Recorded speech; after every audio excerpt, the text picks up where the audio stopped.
Hello and welcome to STG Weekly number 173. Today we're going to showcase Acceleration of Suguri 2, which is a fighting game shmup. We've already continued the wonderful tradition of featuring a versus shmup once upon occasion, like Change Air Blade, Phantasmagoria, Flower View. But today it's gonna be a little bit different from those two. It's going to be based on Suguri series and made by Orange Juice and localized by Fruitbait Factory. So I've invited Fletcher, who is the administrator of Fruitbait Factory Discord, to introduce our community members and watch wonderful replays. Many of those in his performance. Hello and welcome to STG Weekly. Hello, thanks for the invite. It's nice to be back again. And Okay. we also have Kirby J and Hello from our wonderful AOS2 community. So they will be better players than me and can maybe say a bit more on the matches themselves. Okay, that's nice. So what was your involvement with the game and localization? Right. Well, I'm the president of Fruitbait Factory, so we localized the game and published it on Steam in 2018. The original release was in, 2012, something like that. Someone can correct me. In Japan, and it was in a limbo for quite a while until we got the license. All right. So we also have the episode on Sora, which is the sequel to Suguri, to the original Suguri shmup game, and it also introduces the base mechanics of this. But this is a versus game. Here are only exclusively boss battles in a circle arena. Every arena is the same. And can we have our guests to introduce to the base mechanics of Suguri? Acceleration Suguri 2? Or just normal Suguri? Just in general. Well, I guess one of the bigger mechanics that sets Suguri apart from a lot of other shoot 'em ups besides maybe Ikaruga is that it has a system where it's like you can dodge through certain projectiles but can't for other projectiles. But with certain projectiles, you have a heat meter as well. So if you keep dodging and dodging, you increase your heat, and if you increase your heat to a certain point, you start taking even more damage. So it's a risk-reward mechanic. Yes, it's a very highly risk-reward mechanic with Suguri and Acceleration of Suguri 2, because dashing a lot makes you heat up a lot, but you have to dash a lot so you can cancel out your attacks and keep putting pressure on the opponent. So this whole dash thing is easy to see on two main projectile types, which are energy, which generally look like laser attacks, beams, and so you can dash through them. Yeah, and exactly. live ammo, like missiles, spikes. Missiles, some rocks generally as well. everything that looks like solid enough, and you cannot dash through it. Yeah, exactly. But it generally can be destroyed.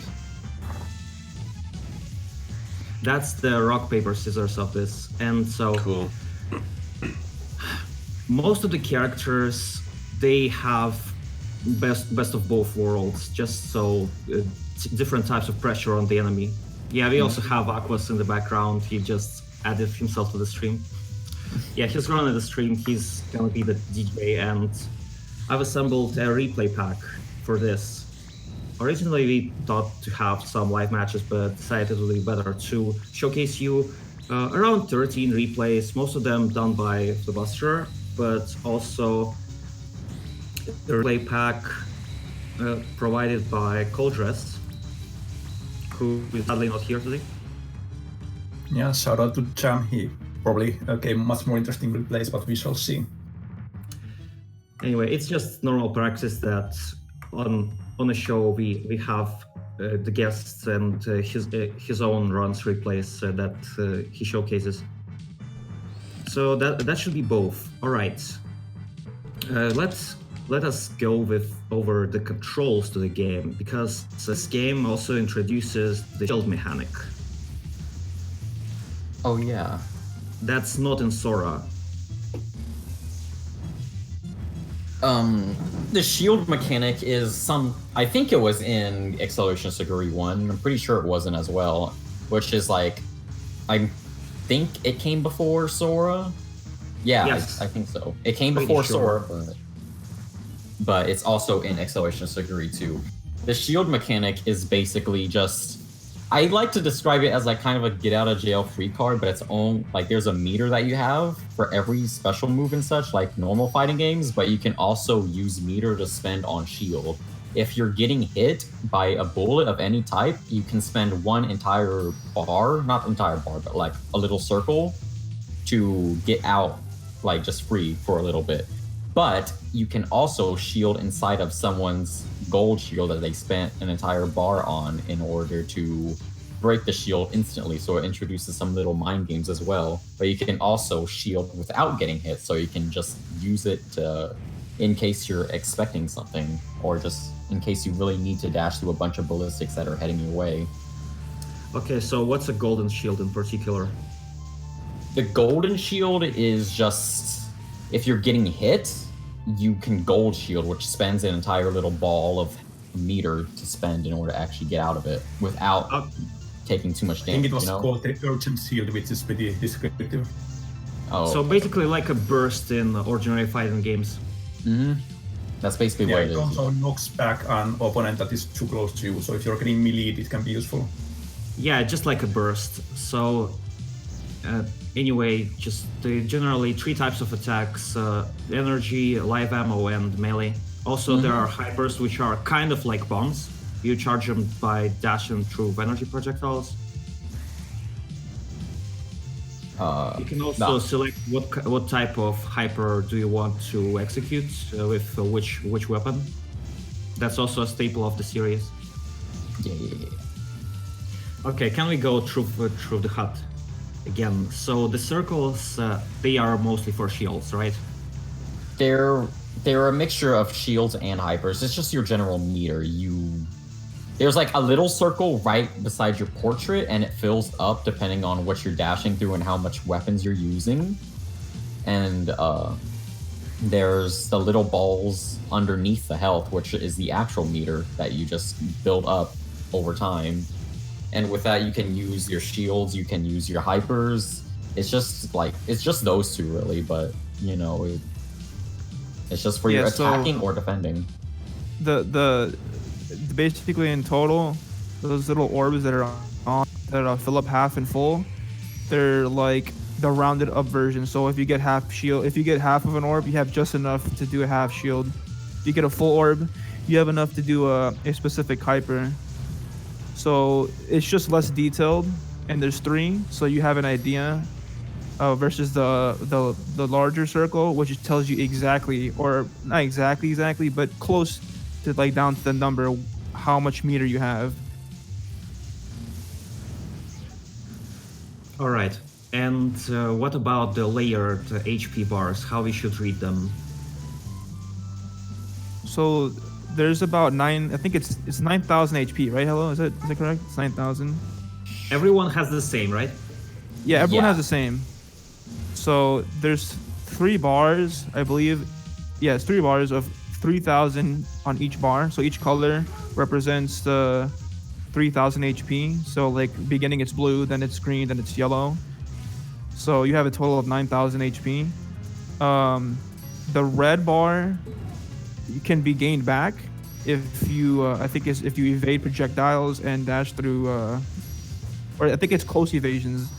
I'm not too sure about that. I think Hello could fix up on some of that, what I just said there, but you can gain some of that back by evading specific types of projectiles.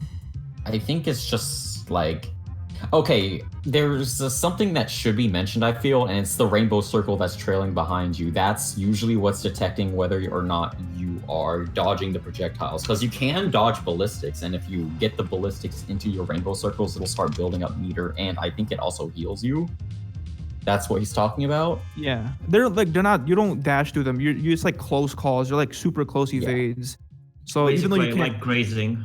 yeah, they're grazing. There you go. I Exactly. can't believe I forgot the word, but it's yeah. You when you dash through lasers or beam type things, yeah, you get meter, but you also get it by dashing closer projectiles. So even though you can't dash through them, it still counts towards your meter.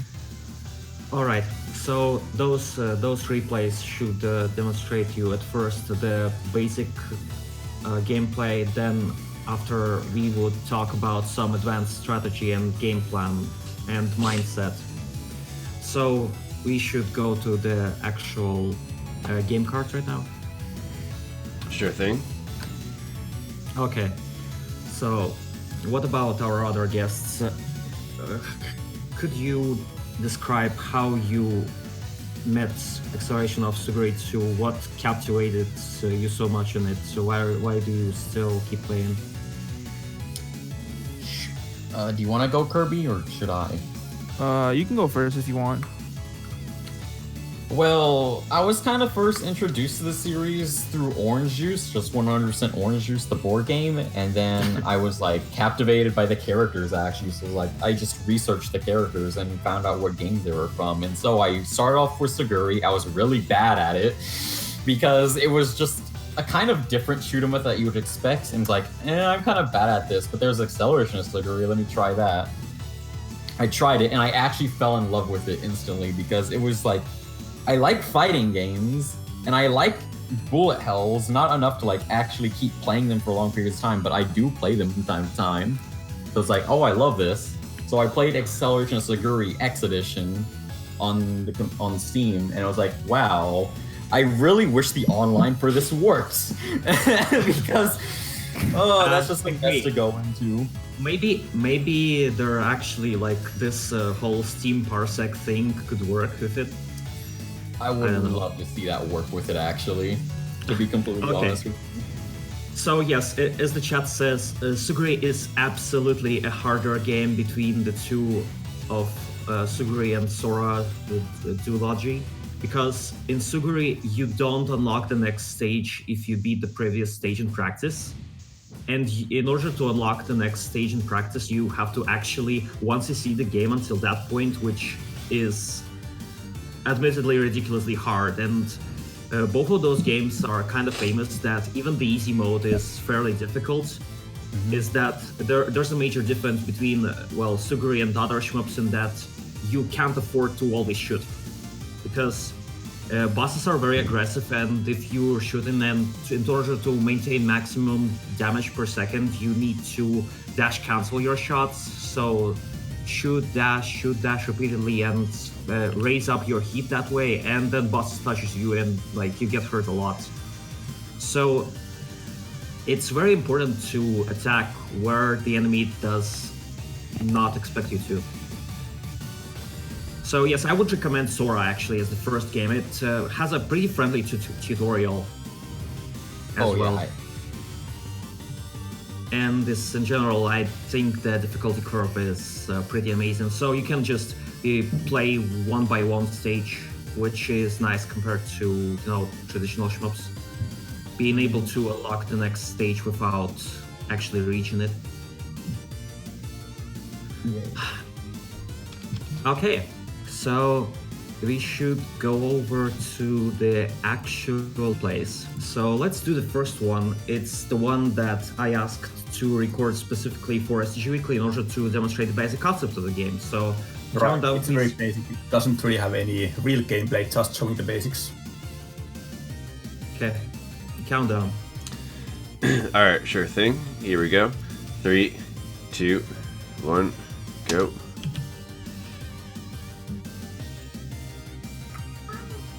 So we have this two tournament most bread and butter characters. And first we are showing the normal movement, which is pretty slow. And 10 the dash.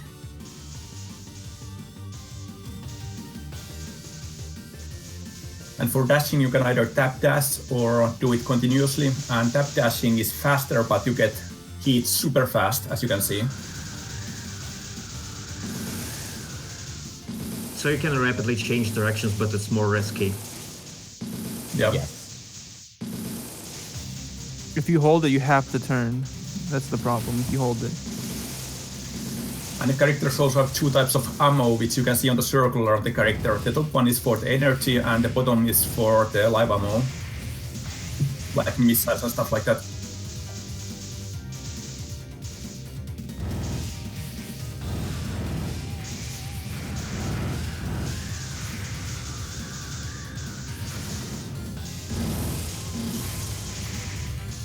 And as you already mentioned, you can dash through those beam projectiles, but not through the missiles.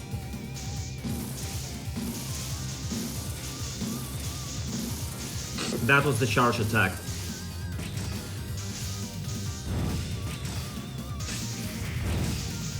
Yeah, some characters have different, not different, multiple. So some characters don't have charge attacks, but some characters do have charge attacks. And you can destroy those missiles with other attacks. With any kind of projectile. Sometimes even melee.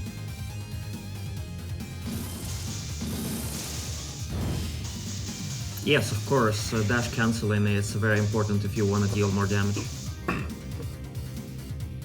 And meanwhile, we were both collecting energy hypermeters, so now we have 3 bars, so I guess we are showing the shield off now. So for half a bar of hypermeter, you can temporarily become invulnerable, which is really important. Or for a full bar, you can make the golden earthen shield that was discussed earlier, if you are already being damaged. And I think all characters also have a melee attack, although they're quite different depending on the characters. So what's the advantage of using the melee attack? It doesn't take any ammo, for example. And You also can when you dash get hit, from you get melee. staggered for a bit and can't do anything, so it can be quite useful for catching someone. But it I don't- doesn't give you iframes, as it would in Sora. Some characters have iframes. Oh, At least one does. yeah. I was just about to say something about that. Oh, and that was the character's Axel Hyper. All the characters' hypers and Axel Hypers are totally different. We don't see the Axel Hyper that often because it takes full 3 hyper bars. Yeah, so you have to know that it's gonna hit if you're gonna use it. Yeah, I was just say that Golf mentioned that you can't dash through melee attacks. I don't think any of them. Nah, you can't dash through them. okay. We've got to the first replays, so let's begin with the guest replays then. Alrighty. Alright, so Celestine Tetra versus Bladbuster. How do you say the name? Yeah, Playbuster, please. It's fun. Cool. Alright. Personal bit. Here comes countdown. 3, 2, 1, go. So now we have an actual match of Suguri versus Sora. So what would be the strong and weak sides of the characters compared to each other? Suguri and Sora are actually kinda similar. They have a very similar toolset.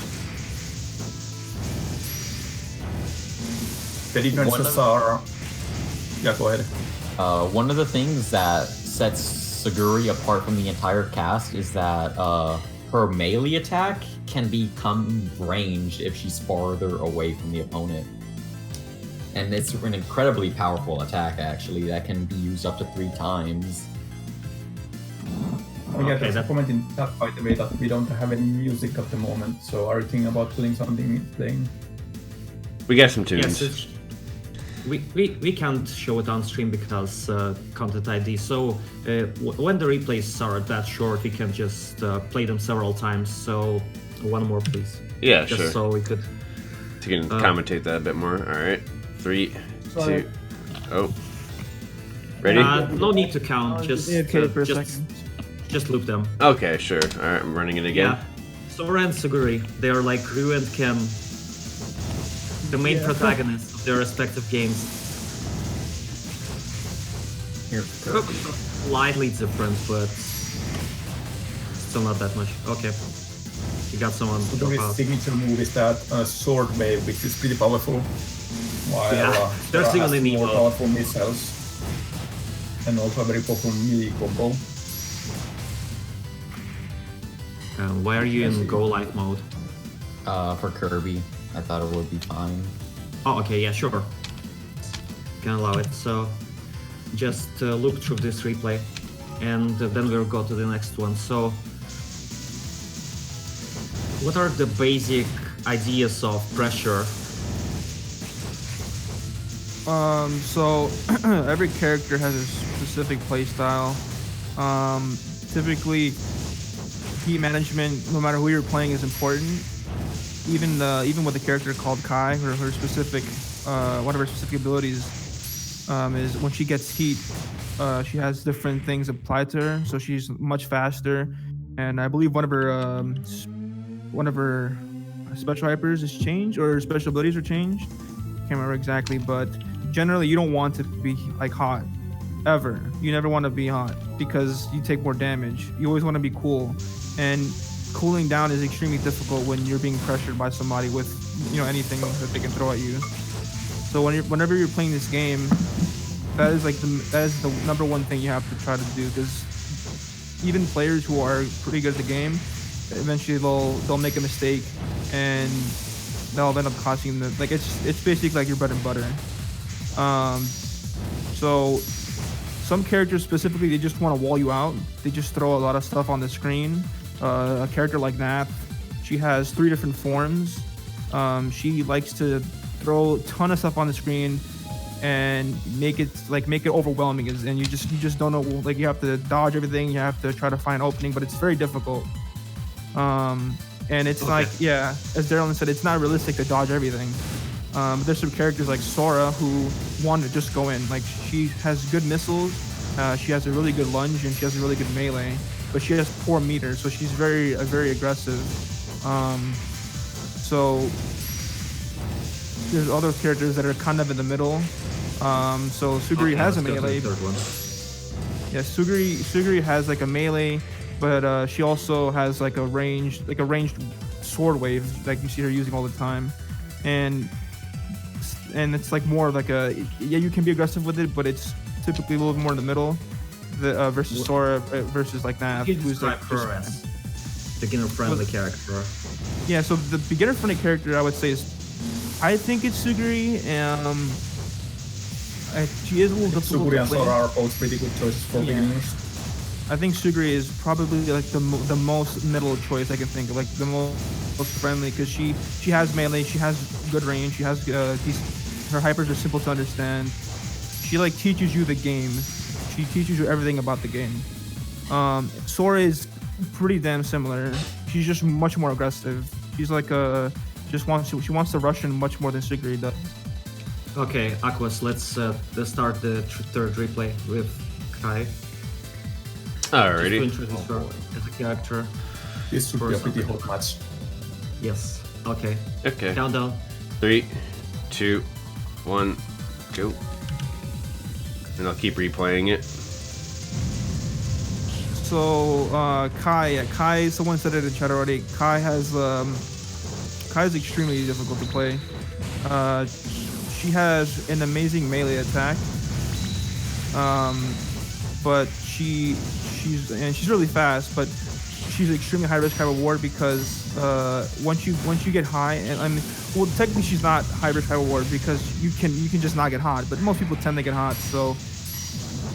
You just, what you're supposed to do is just melee people, because your melee is a magnet. Like its range is pretty ridiculous, and her clones, she has clones that she can spawn, that stay within one area, and they throw a melee attack out.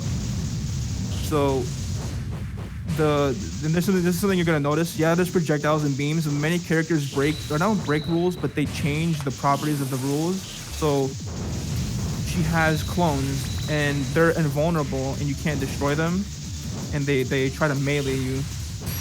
So when you play different characters, a lot of the things that you that are told to you in the beginning, they are still true, but they change so many times. So you have to really keep track of what every character does. This is a very character versus character based game. Matchups are very important. And Kai is so what was that? You can go ahead. Yes, sure. So there was a thing in chat. So him and Anako and Starbreaker, they're described as execution heavy characters, but this game isn't like a usual fighter. What would be the execution heavy mean in that context? Oh, sorry. You said what would be the execution? Like what would be the equivalent? Execution heavy characters. Oh, execution heavy characters. So you could consider Starbreaker an execution. You could do like stupid execution things with her. I mean, there's like 1 or 2 infinites in the game, but they're super rare. I think Starbreaker, she has like 1 or 2 execution heavy things, but typically most characters don't have it aside from Nanako. She's like the only character in the game that I can think of that is extremely execution heavy, where she consistently just keeps you in a loop, and it's not, I don't think it's infinite. I think it used to be infinite, but it's not infinite anymore, where her bits will typically just keep hitting you over and over again if you position them properly, but it's very difficult to do. And she's like another character that doesn't destroy the rules, but she changes like how you play the game, because her bits are an extension of her. But yeah, someone said there's a Sham Infinite. Technically, I think there is a Sham Infinite, but like it's so rare and it almost never happens. Mira has like a lot of characters have some execution. I would say Nanako is the only one who has the full kit of like, okay, I'm gonna play this character for 25 years type of thing. That's the only one I can think of. But there's a lot of characters that have like stupid like moves that can kill you really fast if you properly set it up. But it's not easy to do. You have to take your time and time it properly. So like for example, Mira, she has like almost a one-shot combo. It's pretty much a one-shot if you're high heat, I think, where if you melee someone and you special hyper right in the center of the character at the right time, you just kill them. You just like destroy their health bar. But there's other than Nanako, she's the only one. Let's see. Are we gonna be playing the character replays over the characters we're talking about, or we can just kind of say whatever? Well, I decided that, right now we are just going through for replays of specific characters, and later on the 5 last replays, they are going to actual pro matches that we cast like play by play. Okay. When the viewers are already familiar with the game. But so yes, so execution in context of this game would be like specific character toolkits that you have to master. Yeah, I would say that's pretty accurate. There's specific toolkits that each character has that, and generally there's like general rules that everyone should also follow. High heat, which is the simplest one. Don't stay still. Try to make sure you keep things going out. You don't want to just stand there and like not retaliate anyway. Position is really important on the map. Staying close to the edge. Those are really general things.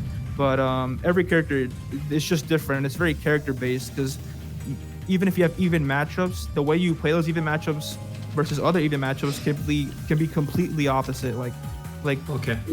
It doesn't. It's probably because it's a 2D game. It's not a traditional fighting game. It's a shoot 'em up. All right. Let's go to the replay 4 then. All right.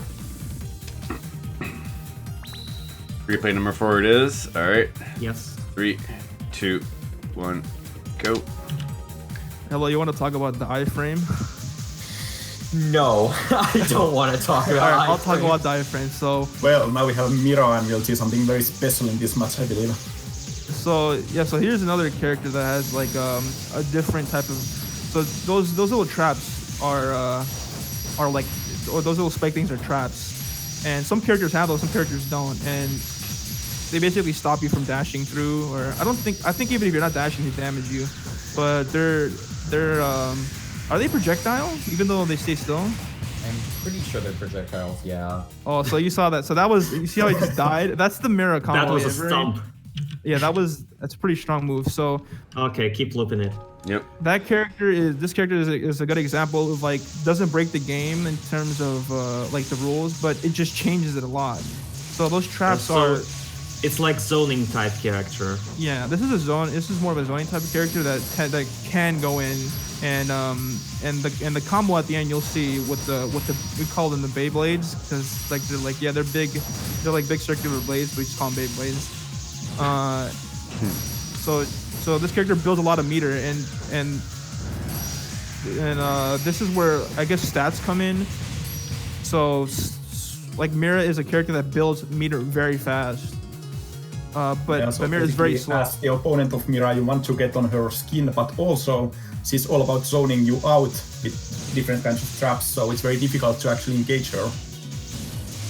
Yeah, so Mira does build very good meter, but Mira's also very slow. So characters like Sora can really mess with Mira, but if Mira can just wall you out the whole time and build meter and just keep like hitting you little by little, and all this is like, the important part is if you're a good player and you're able to like honestly dodge everything and 100% just wall someone out, it's so like pressuring and frustrating to have to dodge a million things on the opposing side.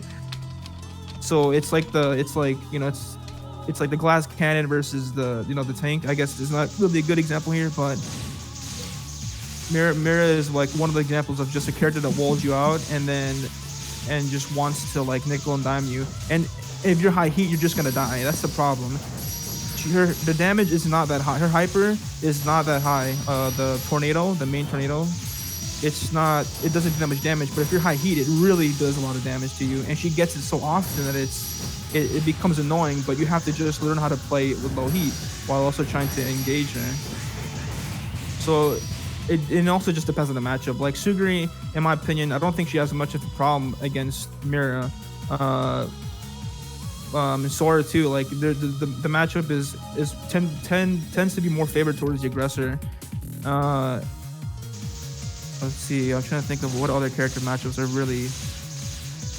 I would say most matchups for Mira, it's like either you are like, it's like either a winning matchup or a losing matchup, because most characters that are aggressive, it typically takes less skill to approach Mira than it does to play like an evasive Mira, where you're just able to get away from everything. And her gimmick is pretty much just like run away, throw blades, throw shurikens, I don't know how to say it, and use your blades to wombo somebody, because it is pretty difficult to do, but if you get it off, I mean, you just kind of win the game. It just kills you. But it's not easy. It takes a lot of commitment to do it. And if someone reads it, if someone shields it, you just waste 2 meter, and then they can just respond and do a lot of damage to you, or maybe kill you. That's pretty powerful. Let's go. Now without 2 bars of meter, which is really bad for you, because that usually means that they're up by 2 bars of meter. We should go to replay 5 with a very hot character. There's a lot of swings in this game. Like stuff can just like stuff will go bad for you like in an instant. And like meter is so important. If you waste meter, like, and it's just gone and you have nothing left, a good player will take advantage of that and just make sure you either don't get it back, you're high heat, or they'll kill you, or they'll trade the damage. It's very important to keep meter up, even on a character like Mira who gets meter back very fast. That's like a very simple thing that people need to like practice when they're new. You always have to, no matter what character you're playing, have to keep those things in check. So mainly heat. Yeah, heat. Like the basic characters are the most important. So heat positioning, and what's it called, meter management are all very important. And the frustrating thing about it for, I guess, a new player would be learning every character's strengths stats. And weaknesses, right? Okay. That too. But the stats are very important because every character has different movement stats and movement also. Yeah, there's movement. Yeah, movement is that thing that differs. I mean, that the player will not know from just playing Suguri and Sora games, because you won't. bosses move at arbitrary speeds, and in this game they have each own speed, and that's what the player has to get used to. Okay, let's have the count for the fifth replay. Fifth replay. Here we go. 3, So 2. it's not bad. All right, I'll try again. 3, 2, 1, go. No worries. So Okay. Starbreaker is a pretty explosive match. Yeah, so this is another character that changes things. So Starbreaker has these lasers that are that come from two little like orb thingies, and she also has like flame melee. So I'm gonna explain that melee first. This is where you learn about debuffs. So she has two melee. She has a red flame melee, which if she hits you 3 times, she procs a debuff on the character, which I don't know how much heat it gives you, but it makes the character gain heat over time, even if they're not dashing. So it applies that debuff to you. So if you're like 0 heat and I get it off on you, you should be at least like 80 to 100% heat. If you're on 200, you should be around 300 to 280. So it puts you in a position of hit stun, and it knocks you back, and you get the debuff of the heat. Her blue flame, it's specifically what that does is it has a debuff. It works the same way. You punch someone 3 times, and if you hit the third one, you get a debuff. But except instead of heat, it takes away your meter. It steals your meter, or it doesn't steal it. It just removes it. You don't have it. So and also if you have like a full bar, and you're gaining it, it stops the increase. So not only does it steal it, it applies like a slow over time decrease on your meter gain. So if you're gaining like 100% meter from a move or something, then you'll gain like 70 while it ticks down. And it's really good against characters that struggle with meter, because if you don't have that much meter gain and she applies it to you, now you have even less meter gain, and she steals or destroys whatever meter you have. So those are the 2 buffs that she has on her melee attack. She has those lasers, which I can't remember. I don't have my controller with me right now, but I think they're special weapon B. They're not projectiles, but you can. They're on the projectile key, but they're not projectiles, so you can dash through them. So that's another thing that is like, it's kind of confusing, I guess, for newer players, where certain moves that are supposed to be on the projectile key are on the projectile key, but they don't. They have different properties, and they work a little different from other moves. She also has those sticky bombs, which that you just saw in the beginning of the match, where she shot them out and they stick to the wall. They're like little arching missiles, which have decent following. Like they target players decently. They stick to you and they detonate over a short amount of time, which they're good because they have good targeting, but you can react to them. You can just shield it because they take a good amount of time to dodge or to explode. Oh, sounds like a character with a very gimmicky moveset. Yeah, it's her set is kind of gimmicky, or Yeah, moveset is kind of gimmicky. mostly you're setting the screens full of bombs, so it really feels like you're actually fighting a boss and you're fighting monster. So, yeah, Starbreaker has like those huge mines. You can lay a field of mines, which they over like a second or like a half a second. They're small and they go out when they go out, and when they become full size on the screen, they sit there and they explode eventually, or if you touch them, they explode instantly. And they do a lot of damage. They cover a lot of area. You can also move, like the mines aren't automatic. Well, they are automatic. They target wherever the player last was or where they are at, but you can just manually move the mines when you start spawning them. So you can put them on the opposite side of the stage if you feel like they're gonna go there, and then move to that part of the stage where the enemy is at, or the other player's at. So you have control over them. They look automatic, but you have some control over them. What else? There's also her. We haven't really talked about hypers too much. I need to kind of keep up on that. She has 3 different hypers. She has a hyper that is. Actually, should we talk about special moves, or do you prefer us not to talk about the super special moves? The special moves in general, yes. It's Yeah, just so- I wouldn't want the introduction to every character be as deep as this because Right. it's way too hard to stomach in my opinion. Yeah, it's hard to summarize because there's so many things. But I would say Starbreaker is a character that, to just summarize it up, she's a character that has zoning tools, and she also has somewhat engaging tools. And she likes to trap you. She's a very trap-based character. She likes to go in at certain points as well, because she has stupid damage on one of her setups where she just grabs you and she makes you explode with her mines.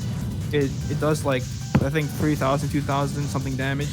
So she's very explosive. She's a very explosive type of character. She doesn't. She likes to build meter with her mines, set on her mines, maybe set them up on a position where you're afraid to go, and but she's not. I wouldn't consider her a fully zone character. Like Okay. I think I would say Mira is the full zone character, or maybe All right. Kanako. There's the thing. It turns out that Acceleration Suguri is a very matchup dependent game, and so it's like as if you're playing different games with if you were to pick two completely different characters. Yeah, instead of that's the previous accurate. match. So, yeah, that's pretty exciting. So, are there actually really any combo sequences in the game?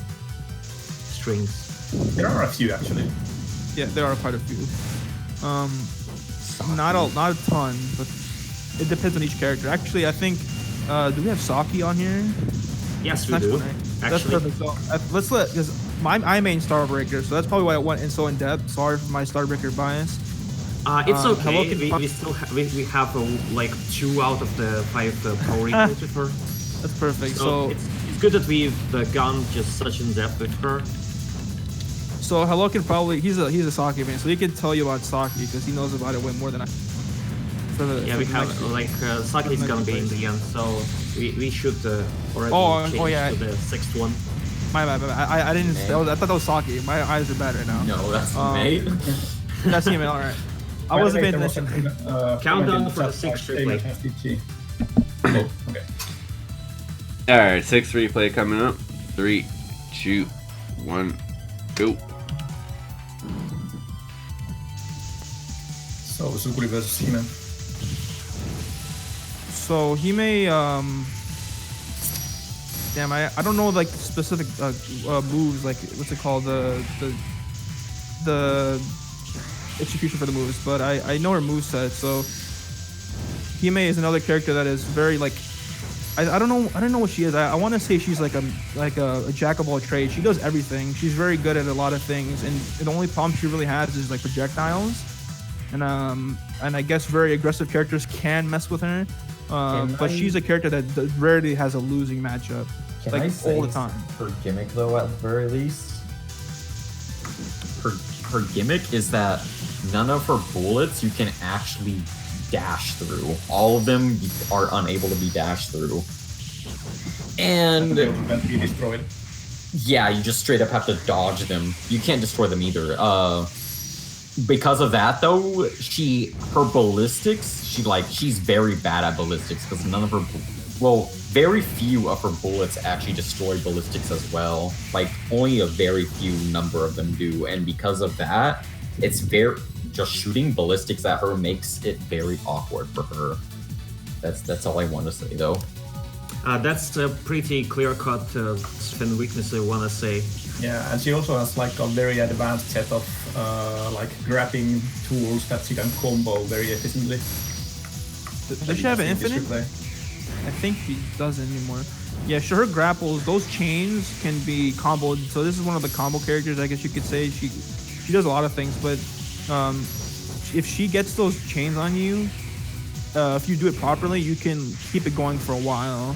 You can set up chain and then dash, cancel into another chain, something to that effect, and it stacks a lot of damage. She's very combo heavy, but she needs a lot of meter to actually use her combos. So would there be any practice resources for this game? Something like frame data? Do people really study frame data for this? I haven't seen much frame data personally, but there are guides out there, like general how to play the character guides, what their moves do, any combos that they have. It's all mostly found on Steam, but there are also character-based mashup discussions on the Discord as well, because that just goes really in depth. It's not Suguri 2 Discord because there's a lot of like character-based resources there. Okay, so it's and people have definitely studied the frame data as well in quite detail. So education is more like more like get experience from the gameplay itself and mostly play more. So yeah, I would say the frame data is something that we have a lot of resources for frame data on the AOS2 community Discord, and that's really important because it's something that new players don't think about. Because when I was new, I didn't know the difference in speed, and the difference in dashing speed. So every character has different stats, and even if some characters have really close stats, there might be something different in another field. Just the movements in general. Okay. What's next you're playing? Yeah, we should go to the next replay. Yeah, that's Nanako 7. Nanako is kind of like annoying to talk about. I fucking hate this character. Countdown first, please. Alrighty. 3, 2. Oh, I just want to say, I'm just like mashing the enter key after the first replay is done. So if you guys want to keep following along, I'd recommend doing that. All right, yeah, we're looking through the replay, of course. Anyway, here's the countdown. 3. Oh, you want to explain this character? 1, 3, No. 2, 1, go. Finally. It's I want to give credits to chat. Everyone's like so friendly and wants to explain the game. It's very nice. Okay, so this is apparently the execution character. Yeah, you can see those bits floating around her. They're like part of all her moves, and you can't destroy them. She's kind of described as the puppeteer character in the game because you can control the bits and you want to place them in places as well to put them in good spots to deal damage to the opponent and put pressure on them.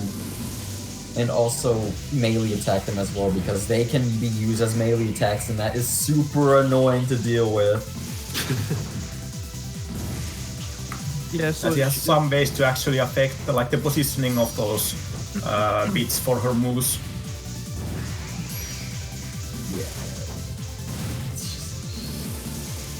God, I hate this character too. Yeah, I hate this character. So this character, she stays, if a really good Nanako will perfectly execute their loops to the point where it's, even a really good player will struggle at trying to dodge all the attacks and the melees. And then that means that the Nanako can play really safe almost all game, hold meter and use meter when necessary, or pressure with meter with the hypers, or if she feels like she's being contested and she needs to retreat, she can pull her bits back to herself. So I will say she is extremely hard to play. In my opinion, I think a good Nanako is like rare, but if you pull it off, everyone will hate you in the community. I mean, she's one of those characters where if you're good, you're good, and you're so good that you feel unbeatable. Yeah, but it's almost like that. Insane level of skill. So how would you characterize Nanako's attacks, like in the categories? What she can do with those bits mainly? Spam projectiles. Like all the characters spam projectiles, of course, but like the main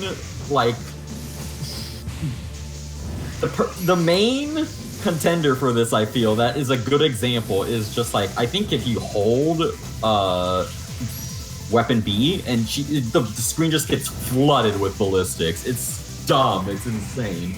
I understand why, because it just uses so much like weapon energy, not like literal weapon energy, but for ballistics and such. And you're pretty much stopped in place during it, but like I feel like she just spams like the best out of all the other characters besides maybe a select few, but that's just me and my personal bias showing towards hate for Nanako. Well, I figured that because this is SG Weekly, we should be introducing more of the ranged characters first, and later on go to brawlers like Saki. Yeah. But she is very keep away though. Like Kirby said, if a good Nanako will pretty much stay safe all game and let her bits do the talking, I suppose, is a way to Yeah. put it. Oh yeah, it reminds me of like this tier video for Melty Blood where Scrotorian just says this God tier Siroa is so strong that you're no longer playing Melty Blood. You're fighting Siroa. I like Melty Blood. Yes. So that would apply to Nanako too as well, right? I would say if you're really, really good, if you're like, I would say one of our players used to be called, his name is Nix. He was one of the best Nanakos in the game. It kind of felt like we couldn't play the game when I was playing against him. I was a little bad back then. I was worse than I am now.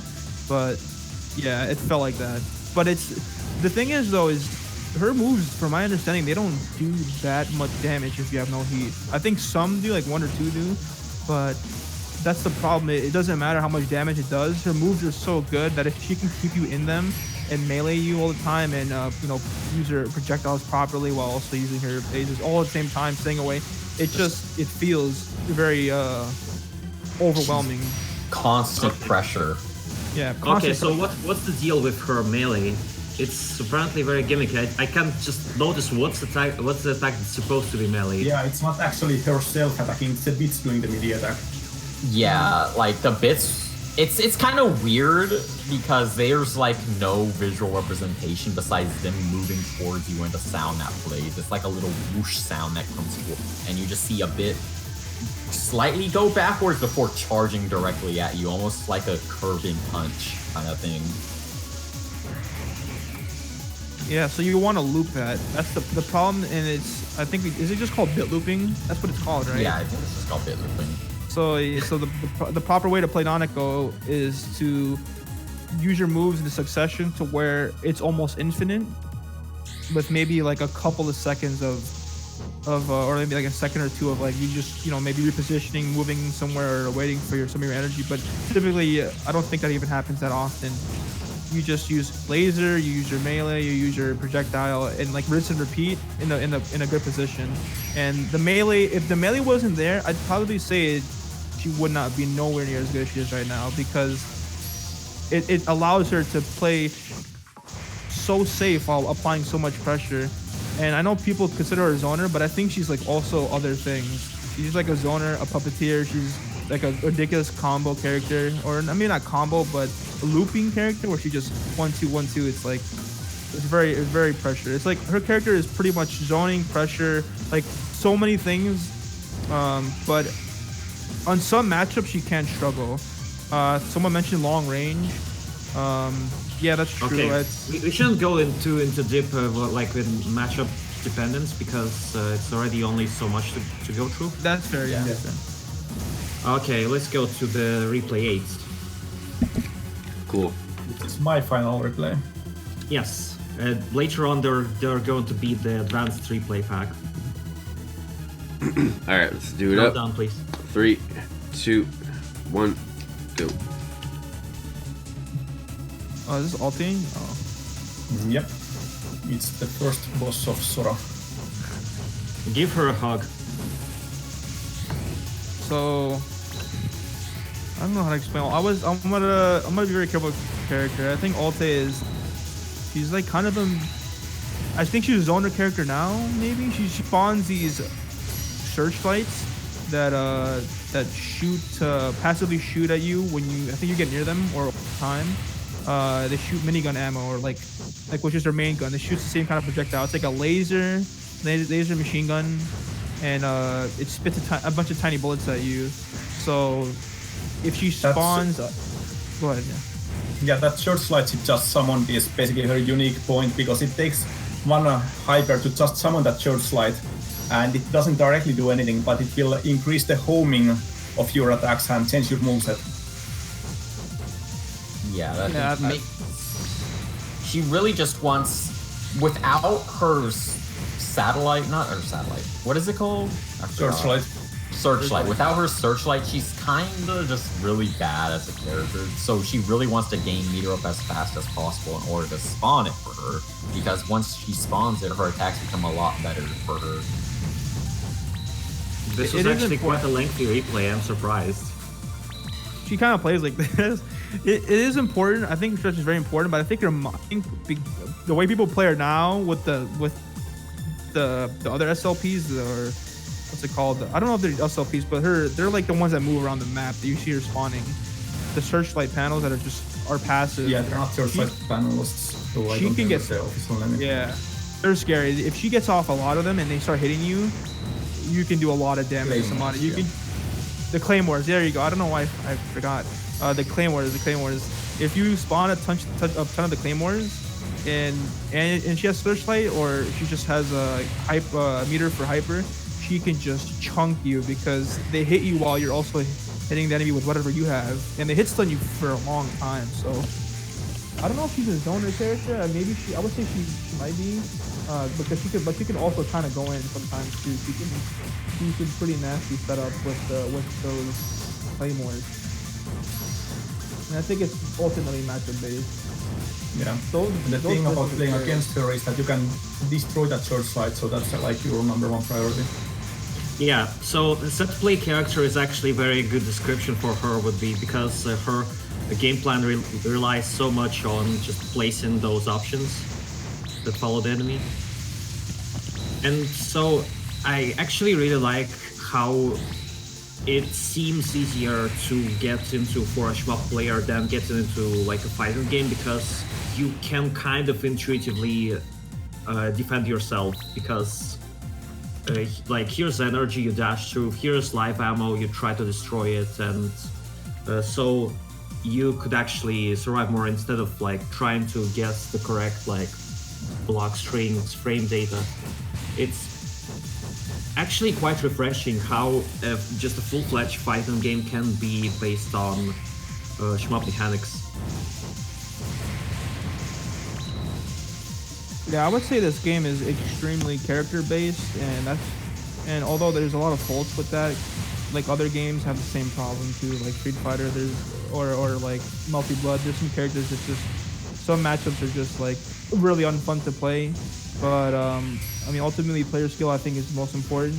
For this game, some characters they just change how the game is played, and it's so fun to watch stuff on the screen. Like it's very like interesting and like very like adrenaline rushing for me, because I'm not a traditional fighting game person. Like I don't really play too many of those games.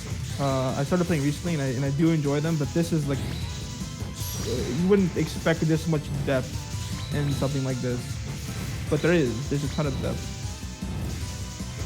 By the way, there was a nice comment about the characters in chat earlier, that if you have played Suguri or Sora, there are actually all the boss characters from those games, so you will kind of know their kit already because they're very similar in these games, even though the stats are totally different. Yeah, it's kind of so. If in every other fighting game you would, load up training mode or something else, here you have a whole two separate games for you to kind of memorize the characters' kits. It's pretty nice. I would say I'd say training mode is important for some characters. You can practice your bit loops on Nanako. You can practice certain like combos on like Hime, for example, or like your chains. But I think the basic general mechanics, I think mastering those are the most important things, because those are the things that even I still struggle with, and I've been playing this for about a year and a half, and I'm not even that good to begin with.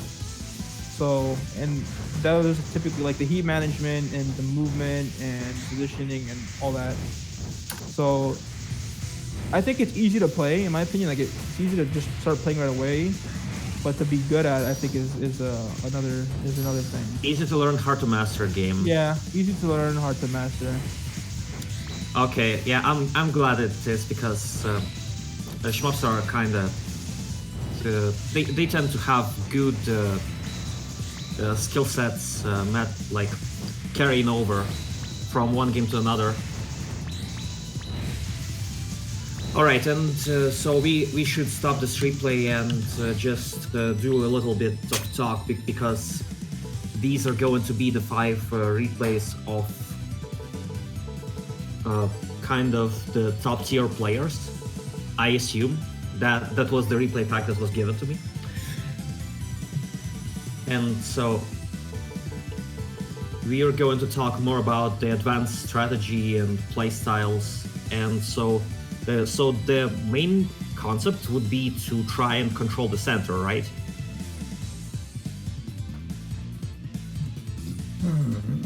Kinda. Some characters actually want to be in like the edge or corner of the map, even though it has no corner, feels the circle. But they want to have a limited area around them and set up like traps around them so they can't be approached. So they don't want to be in the center. Okay, so how much does the space outside of the circle pay in matches? Generally speaking, not much. Like you can't go outside the circle. Some things can spawn a little outside, but generally speaking, the area outside doesn't have much of an impact, I think. All right. So let's go with Draven, the guy in the chat. I'm pretty sure they know what to say about their replays. So let's go with the replay 9 and the first iteration of the loop. I would request the guests to actually try and cast as if it was a real-time acceleration of Suguri 2 tournament. So please be ready. All right, I'm gonna try this. I'm not too good at this. Well, too bad. I've brought the finest from the community, the finest casters. Now you are. Okay, so countdown, please. All right, cool. Here we go. 3, 2, 1, go.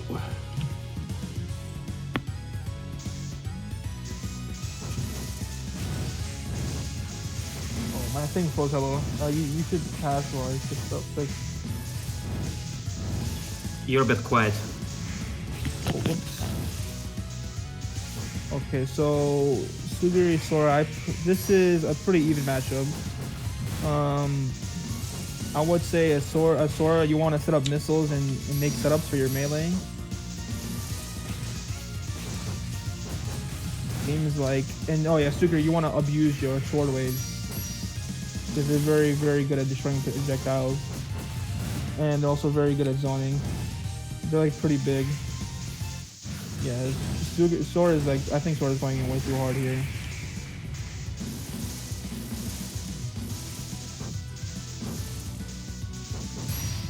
Yeah, she's just gonna get walled out. She's not gonna be able to do anything here if she just keeps sitting over there. You're seeing a lot of seals, by the way.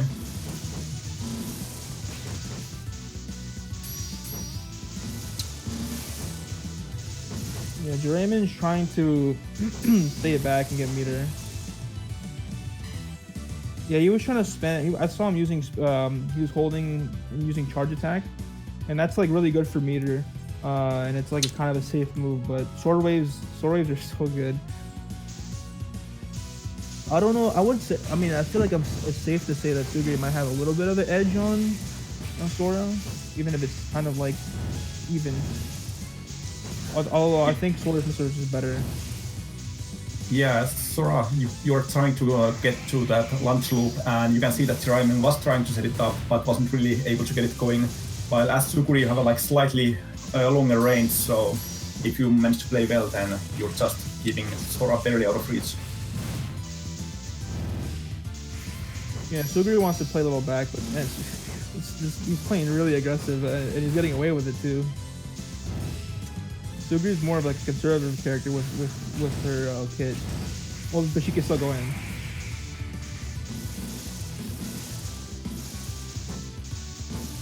You can also see that players are using a ton of shields because when good players are playing, they're pretty much all about just trying to get that first hit in so they can do their combos. So you can see lots of trading of shields.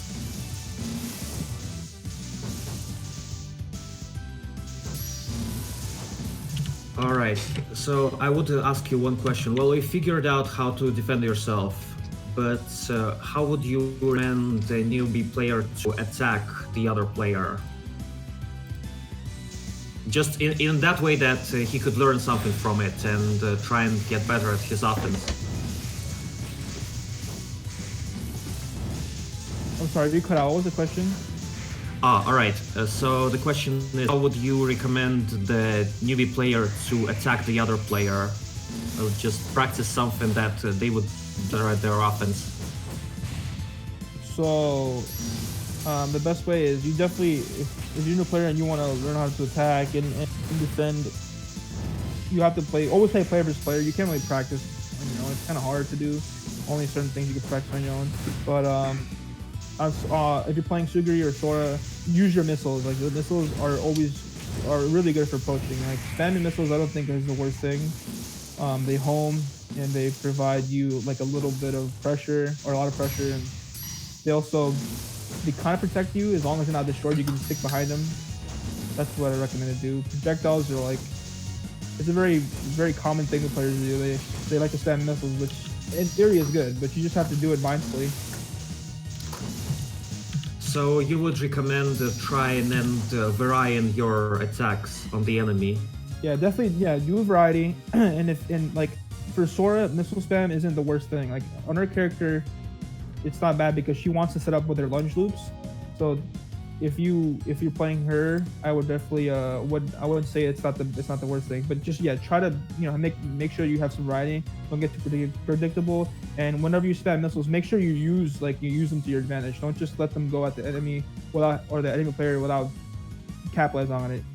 Like even if you approach something and you get nothing out of it, it's better than you not approaching at all. Can I just input one other thing for new players? I just want to tell them to shield. Please use half shields. I don't see a lot of new players ever shielding, and it's so sad, especially because shielding can be used both defensively and offensively, and it's so sad whenever you just see new players not using shields and instead trying to go for hypers instead, which isn't always the best thing. How do you use a shield defensively? It provides you invincibility, so you use shield and then just go in with something. Well, I mean, it's probably an easier concept to grasp for shmup players because they're used to spend their resources on defense in general. Yeah. It's kind of like Death Bomb. Yeah, of course. Please shield, that's all I ask. Okay, yeah, that's good to know. You know, I would actually probably just use more shields if I played more. So, could do streams and such.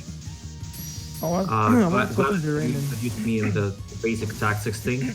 And before we move on to the next replay, so what would be your controller layouts, like a keyboard or pad or whatever? Just so what kind you would recommend just setting up your inputs? Kirby, do you play on controller or keyboard? I play controller. I have no comment on keyboard. I'm not sure about keyboard. Shoot, I play controller too. Yeah, I play controller. Well, just a sample. Want to have an idea? I don't even know how the controls are on the keyboard. I would say put dash into something that's comfortable for you to use, and also put special weapon A on something that you're comfortable to use, because I dash a lot. That's not, I can't hide that. I dash a lot, so I do want to keep it on something comfortable. And you're gonna hold down specials just to use your other things, so you're gonna be pressing that a lot as well. So if they're in comfortable positions for you to use a lot, then I think that will be good enough as a starting area. As a controller person though, I put dash on like right trigger and special weapon like on the trigger right next to it. And then just same here. And if you're playing on Xbox controller, then you should have pretty decent starting binds by default. Thank God. All right. Are there any particularly input-heavy sequences in the game that, like, you have to have a good APM to execute? Maybe some of Hime's stuff. Like, I know she's very combo heavy with her hypers, which means you have to, like, press one button and then hold down another button while pressing another button and then dashing all while, you know, like, you have to dash cancel and stuff like that. Maybe Saki, but I don't really think so. Maybe, though. Kai, overall, if you're playing really hot, then I feel like yes, there probably will have to do a lot of that. So what would be the balance between like your actions or like your face buttons and the movement in that case? Movement buttons? Yeah, I mean it's just like in the fighters you would normally kind of do command specials by like in a Hadouken or just some other kind of input, but here it seems like it's more on the side. If you wanna do a call. Or your positioning also matters a lot. Yeah, your positioning does matter a lot in this game because if you get position caught up and in a distance, wall, yeah. I think those are the main points. Alright, let's move to the next pro replay then. Starbreaker, the character that we've spent so much time obsessing about in the intro. Gonna be fun. Countdown, please. Alright, number 10, 3, 2, 1, go. 75% neutral. Well, from what I've seen, it seems to be very good description. yeah, I wouldn't lie. This game is very, very neutral heavy because if you're not against a wall, it's pretty much neutral, I feel, or if you're not getting hit, of course. But anyways, onto this game. Kirby, do you want to comment? The wall can be pretty dangerous for some characters, though, if you're playing against some other characters. Yeah, exactly. Starbreaker, personally, this is how I play her. I just like Goldfinger is way better than me. Yeah, you typically want to spam mines. This is so important. It's your bread and butter. You can set up mines and then try to go for like setups, like combos, like not necessarily combos, I guess, just like big damage setups. You throw mines, you hit them with something, and then you grab them with a hyper, or you melee them to get a debuff. Suguri here is pretty damn annoying because of her waves. She can clear the mines very well, and it seems like he's doing a really good job right now. Both fingers trying to just spam mines, but sometimes it's better to not go for mines if Suguri's just gonna keep destroying them and maybe trick them with something else.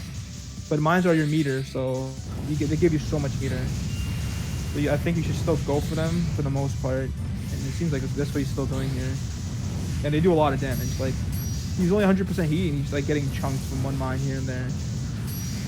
It's a pretty even matchup all around right now, though.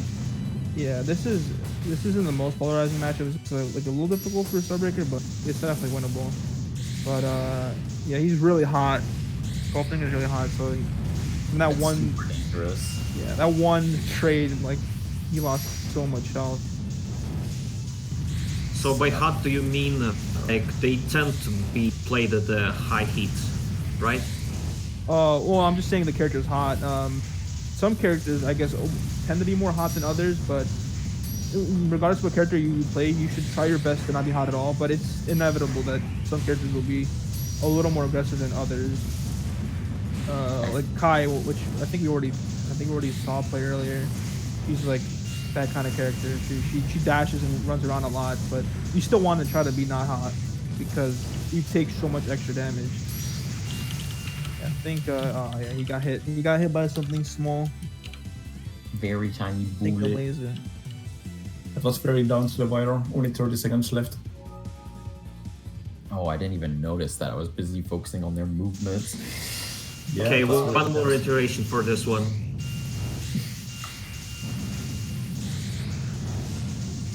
Wait, what was that? What did you say? Yeah, just we gotta watch this for one more time. And Oh. so, what would be the game plan in this case?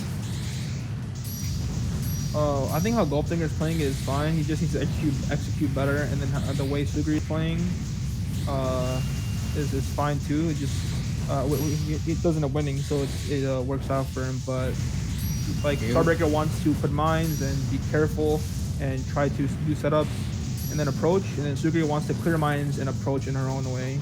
Because It was a pretty balanced fight up until golf really went deep and with his heat.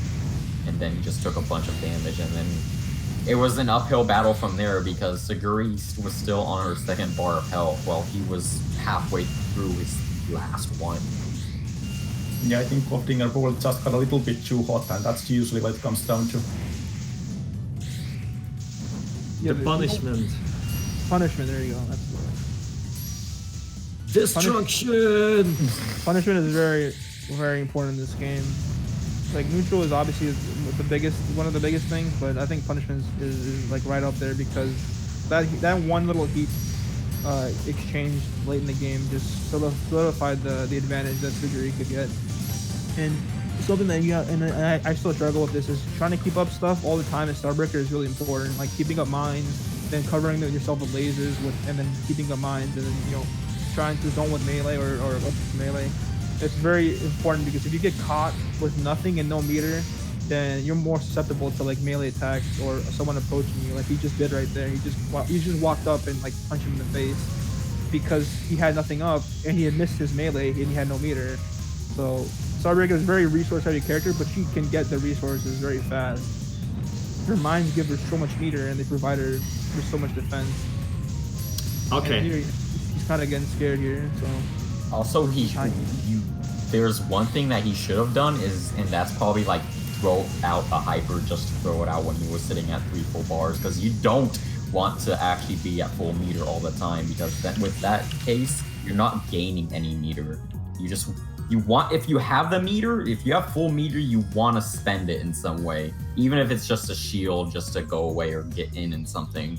Well, obviously, because we have a cap and you just can't gain more than full. Yeah, exactly. All right, let's stop this. What I want Aquas to I want to ask Aquas, do you have any particular questions about the game's mechanics after what we've gone through? Yeah, I've been okay. I've been following along. I'm digging it. Game looks sick. Oh, okay, nice. Yeah, we should just do net play, but not really.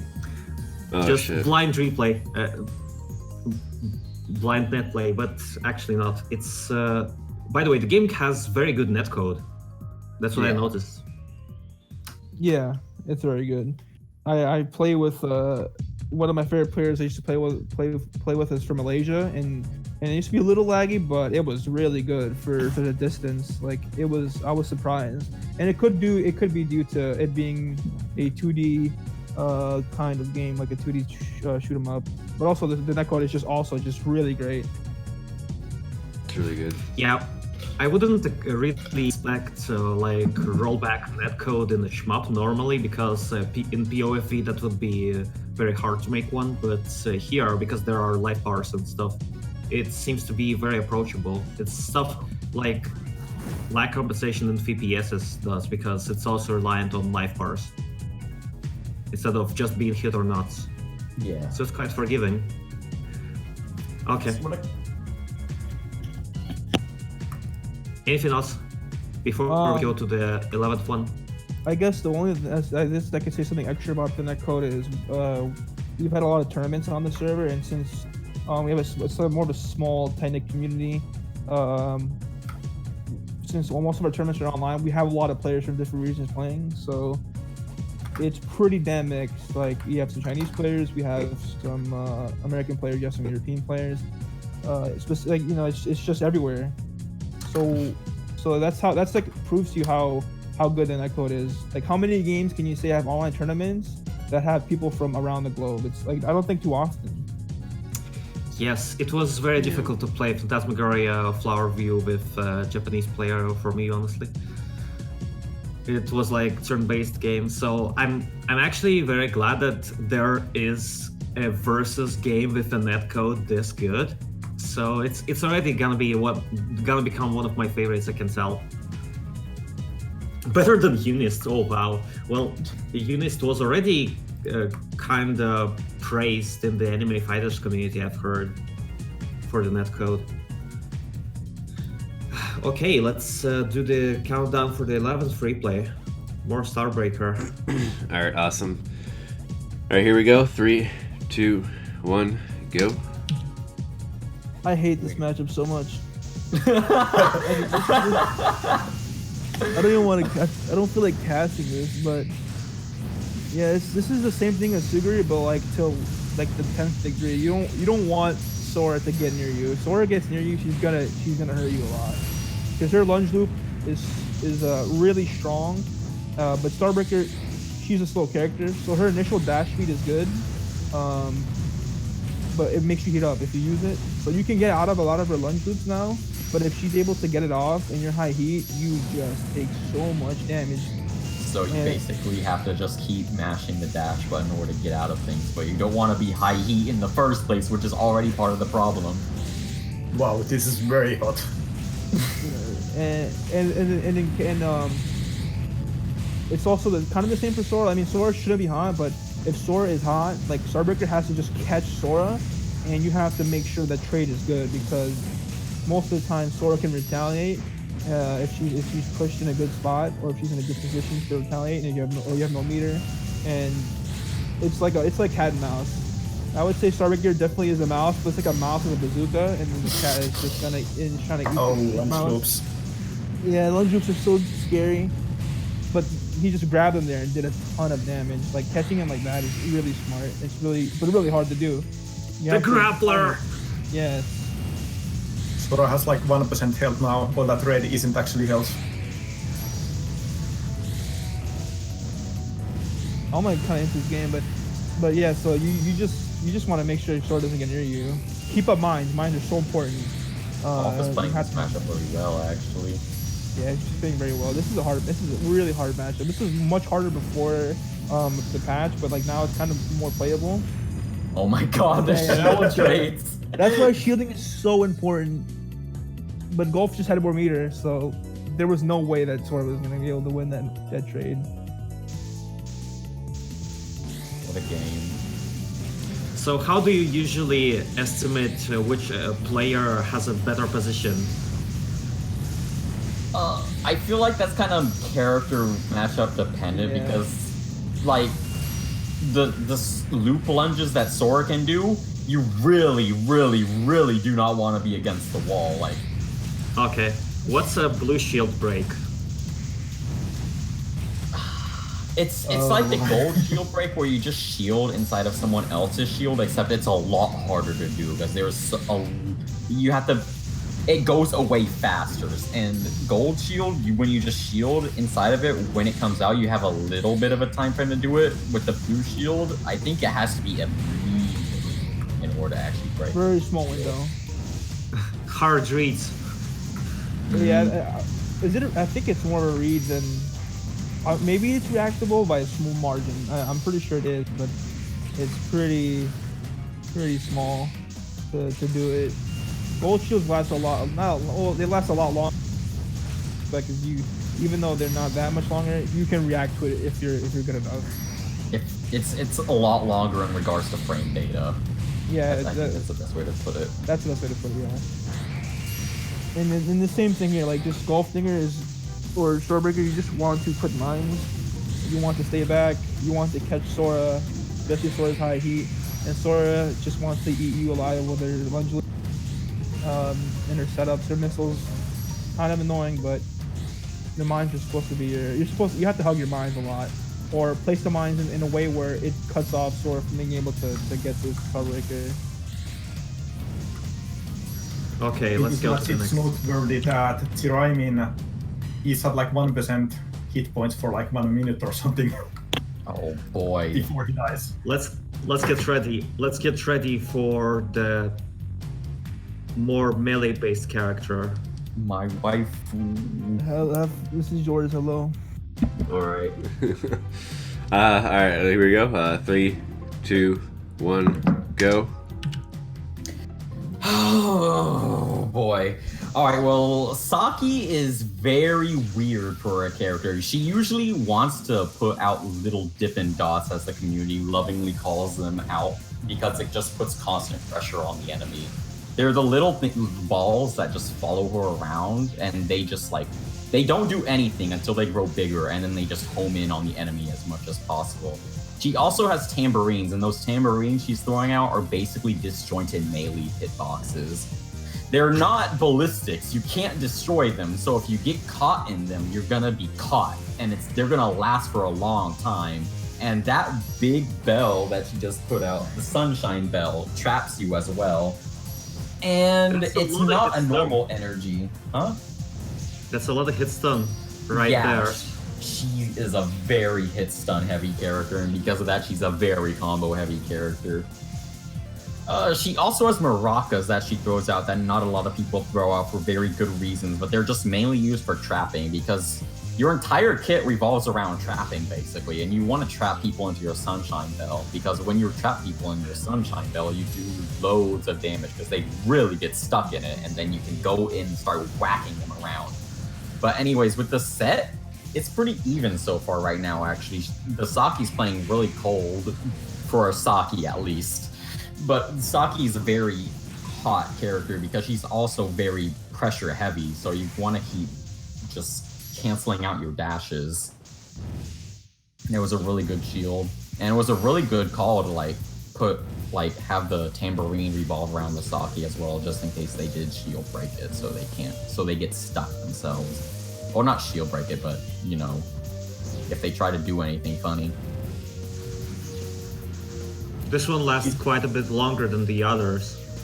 Yeah, it's very rare to see a Sora who isn't trying to go in, but against Saki it's too dangerous.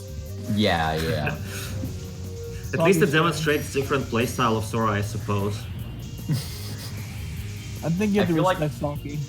Yeah, you really do not want to go in on Saki on a lot of things because she has a lot of very good defensive tools as well as offensive tools. She's really balanced in a weird way, but her entire kit is really weird as well because a lot of her moves are just weird in general. I forget the term for it. Not the term, but the word for it. Payaso quit. Oh, so right now we are watching a relic. Part of AOS 2's history. Well, the chat says that this player is not playing anymore. No, that's... It was Sonic, I wasn't sure with the nick. Oh, it's Sainik. Sonic has some crazy combos. Yeah, I would say Saki is a combo character. There's something else she could be, right? She's definitely a combo character. Like, even in, like, regular play, like casual play, even like when playing the story, I feel like most players are gonna do combo heavy stuff because Sunshine Bell just enables them to do that because the AI doesn't shield out of Sunshine Bell for some reason. Yeah, I don't know why that's funny. That double shield. I don't know, I feel like Sainik should be charging up the Sunshine Bell more often than just like throwing them very Double rainbow.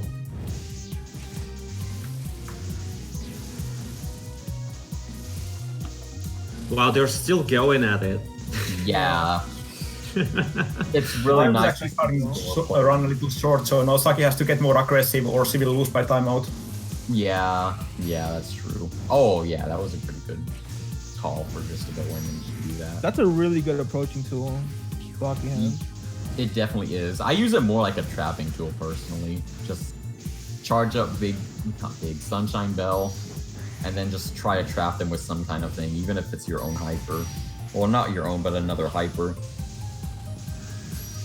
Just as long as they get stuck in that bell, it's good. Let's play through this video once more, because it's so long, only once. Sora is playing really patient. Yeah, they have to. Oh, no. Big Did sad. you lunge through the Big Bang Bell? I think she died mid-lunge, so the bell didn't even hit Saki. Where's Saki? That's pretty cool. Alright, one more time, I guess. Alright, 3, Yeah, 2. and after this, the final replay and closing. Cool. 3, 2, 1, go. Yeah, very entertaining. God. I feel like this Saki really should have like just charged up the Sunshine Bells more though, because even though the more you charge them up, the bigger and slower they get. And the slower is actually better because it allows you to set up more trapping stuff. And with any kind of mashup Saki has, she really, really, really wants the meter advantage so she can trap people in more. Because if you have the meter advantage, you can read if someone's gonna gold shield out of your Sunshine Bell. Yeah, from what I've seen, some people like to leave them small and some like to charge them, so it's like a preference thing. Mm-hmm. I've seen Sonic mix them, so you like the big one and the small one, and let him get close. But the thing is, in my opinion, from what I've seen and my understanding, it really is dependent on the character, on the enemy player's meter and how they. Because if you have 3 bells out and they're gonna cover the screen, if the person knows how to shield through them, then it won't matter if they do it properly, and the Saki's not able to respond to it. Because it's scary, but you can just run through it with a shield. Like it makes you vulnerable long enough to get through it. Yeah, exactly. And if they don't predict where you're going, then you can just get out of it. But it does last for a while, to be fair. If they get stuck in it though without any shield, then they're in for a world of hurt. If you combo properly, you can deal. I don't think you can kill someone from 9,000, but you can get like At least half a bar off. Yeah, Not at least bar, half. but just half their health off. It's a lot of damage. And if you're high heat, and if you do a proper combo, I think you can just kill somebody or almost kill them if they're like max heat. She has insane damage potential, but it's actually pulling off that potential that makes her really hard to play, and she's really awkward already to play as well. You have to put in some real work just to like play her at least at a decent level, I feel. She definitely has like some flaws. Oh yeah, she definitely has some flaws. Her kit is like some of the moves in her kit are really bad. Like you don't want because they also feed a lot of meter. Like the moves that are good are really good. Like the I hypers? just named them a while ago. The grenade maracas that she. Yeah, the maracas. Those are funny to use though. Like I said, I use them for trapping whenever I have a Sunshine Bell off or for some unexpected hits, but they feed a lot of meter, which is the problem. They're better to throw when you're on top, right? Because they arch down. Yeah, they're better to throw on top or whenever you're at equal height with someone. So what's the preferred arena backgrounds for net play? Honestly, maybe the one that we're seeing right now, because something like the Flaming City Capital, it can eat up a lot of CPU. It's very CPU intensive on some. Yeah, I mean, I don't think any of them are very heavy, but if someone is on like a laptop or something, then it can make some difference. And if you're not playing at full FPS, then that can cause some problems in the net play. Yeah, so usually people just go with this because it is the easiest to run, even though they're all kind of easy to run. Yeah. Yeah, I agree. I think mostly, the in my opinion, from what I've seen and what I've dealt with, the only time that the other stages have problems is with someone's really far away, and then that's why I don't play those maps, because the laptop, if it's not that great, it doesn't help, and then on top of that, the connection, even though it's really good, if someone's far away, it doesn't help either. So this is the map. I mean, they're all the same though. It's just a background change, ultimately. But some of them look really cool, so it makes me sad when you can't play something. I had a kind of a question, but then I forgot it. Well, rep. Okay, so let's go to the final match. The final boss today. Big sad. I like seeing Saki. Sham. Oh no! The final boss no! Man. Oh my gosh! Well, I love to see like the Sham fight in Sora was so good. I don't disagree. I actually really like the Sham fight. Sham. You want to do Sham hello? Special difficulty, by the way. That's something amazing. Okay. Don't set up expectation.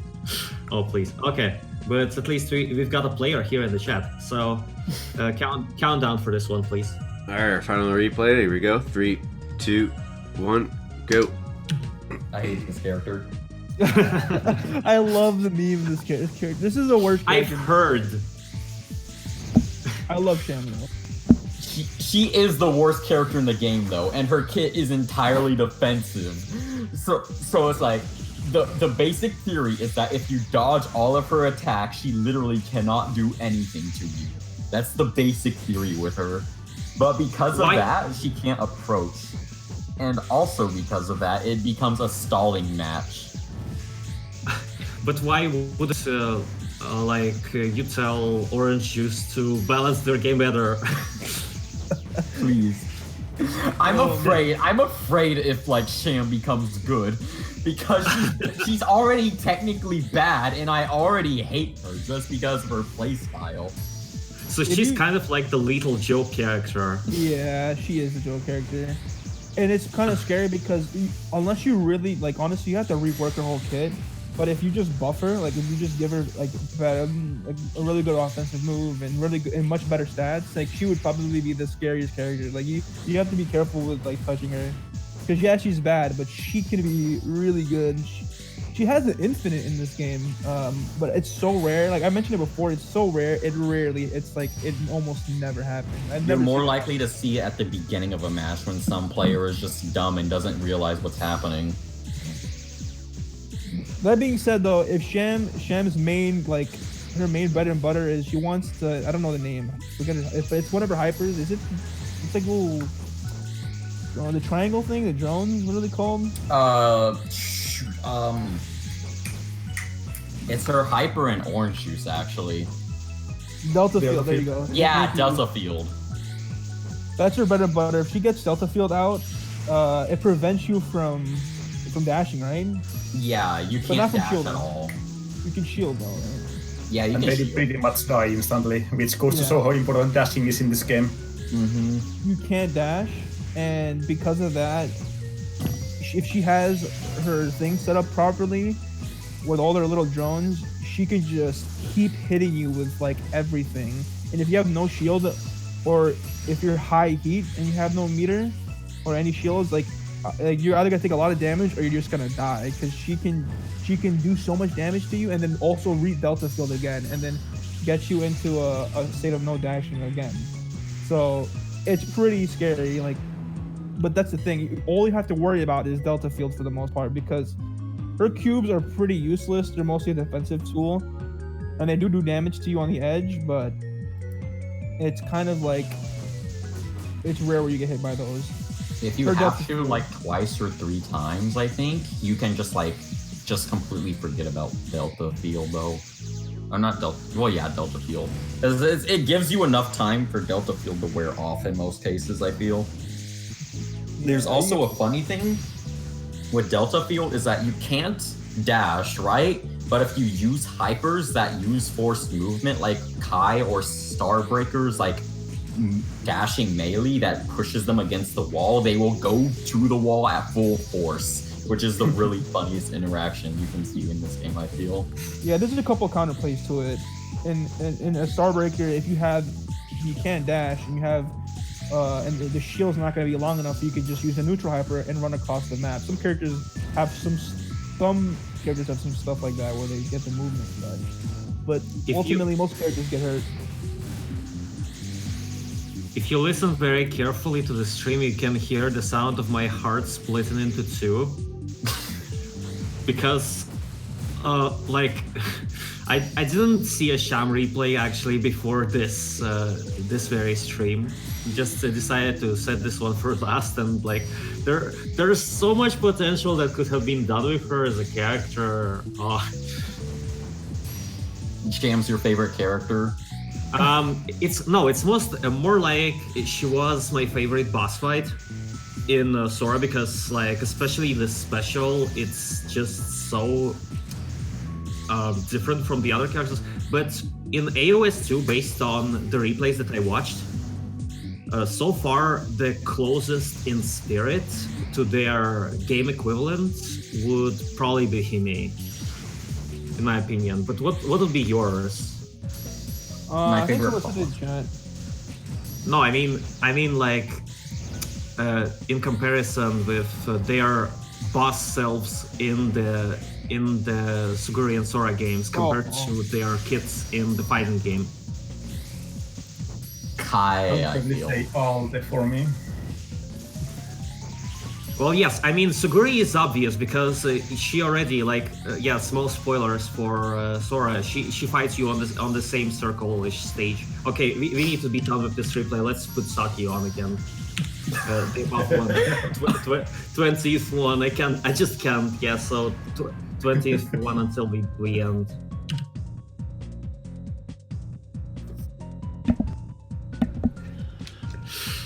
Yes. So apparently. Go ahead. Yeah, just set it to 12. 12, okay. So, Naf is another the chat says that she's apparently pretty close to her game boss counterpart. The unique thing about Nat is that she actually has 3 phases that she can upgrade herself to, like in a boss battle with 3 stages. So I guess that kind of makes her like the boss. Oh yeah, I mean you're going through her phases in the fight, so it's gonna be very similar. Nath is really unique and cool for a boss, for like a fighting game boss, not boss, but like character in general. I know that there are other level up characters like in like some of the, I don't know, like I don't want to really mention anything right now, but it's like leveling up during a fight I just find to be really cool, and I think that that's really cool that they could implement that with Nath as well. Yeah, I love the idea though. Become a boss character. IRL. I'm biased. I love Starbreaker. I love explosions. I'm very vanilla. I just want to see explosions and I want to see flame, and that makes me very happy. Some people just want to watch the world burn. Yes. Starbreaker does make kind of this impression that it's hard character to play against because if you make a wrong move, you're just gonna be heated to hell and back and die. Since you've done I've seen the Sora walkthrough thing, the episode they did a while back, and yeah, I was like enjoying. I always enjoy watching as a campaign when someone else is playing, because I just like seeing people react to Starbreaker just wanting to blow everything up, and then she's like, "Oh, I lost. Okay, well I'm gonna blow up everything anyways. Goodbye." So that's my thing though. I like explosion good. Okay, we're about to wrap up this episode then. So the NAF replays would be your homework, I suppose. So thanks to the very generous Exploration of Suguri 2 community that provided us with engaging chat experience and the replays, of course. I hope that those replays were representative of how the game plays in general, and how just the basis to build upon as your shooting fighting game player. So I hope you enjoy the game. It's pretty cheap on Steam, and the active Discord server, it's gonna be linked in the description of this episode. So Awesome. See you there. And any final words for this episode? I would really just like to say that the community really is the best part of this game. They're so awesome, so check them out. Only before the episode goes on YouTube. Just kidding. I just want to thank you guys for having me, or even considering me for this thing. Like, I didn't know this was happening, but I'm really thankful to be here, and it's been really fun just analyzing this stuff and talking about the game again. Yes, every STG Weekly episode is going on YouTube, so you can watch the previous. I recommend people here to watch the Sora episode with Jamers, and that's a single player take on this. A highly efficient playthrough. Sora's a good game. Very good game. Yes, I love it so much. So later on we could do maybe an episode on the other Exploration of Suguri game, if we have enough material for it. AOSX could be interesting. We actually have Jamers a lot on our streams. He's a mod, and we do tend to invite him a lot because he's just an expert on such a huge number of games, so it's very convenient. So my final words would be, I just want to say I was extremely unprepared for this because I'm not even home right now. And I'm on this stupid Mac laptop. But I'm super happy you guys had us on here. I've been in the community only for about a year and a half, maybe 2 years max. And that's really what Jockey said or Playbuster said is the most important thing to me, and is the best thing is the community. Very small, but very dedicated. I don't want to get into everything, but it's already bigger than the shmup community for any single game, honestly. I mean, in the West. Yeah, to be fair, it is like, you know, it's a niche within a niche. There's not many games that are like, right? So, but even then, with our small community in our dedication, we were able to, and I don't want to get in like too into detail, but we were able to have a tournament in real life. You know, in CO Talk, we went there and we had a whole like 24-man bracket, I think, or 20-man bracket. That would be epic.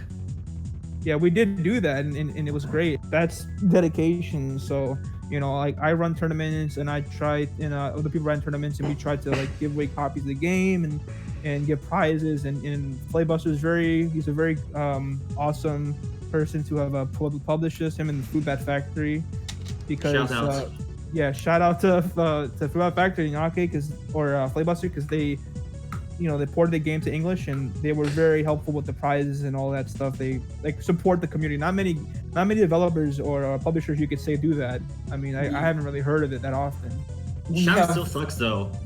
Yeah, Sham sucks. I don't think Sham's repairable. I'm sorry. We have working netcode compared to AOSX. And we have netcode. Yes. That's one of the biggest appeals of the game to me, because the players can play around the globe, and so I hope that now with the influx of some interested people, the community would be welcome to educate them on the basics of the game and its gimmicks and such. Oh, yeah, and we also have like community tournaments quite often, so do check them out. They're very awesome. In the Discord. Okay. Yes, there's a Twitch channel called Suguri_TV. You can subscribe to that. We'll get a Discord link in the YouTube description. That sounds good, I think. Yes, People want to join the community that's as well. it for Acceleration of Suguri 2. It's been great fun, very exciting to see you all here. So maybe we'll also do the other one if we get material. So look forward to that. We love versus shmup games. See you next time. Bye bye. See you guys. Thanks for having me. Bye, everyone.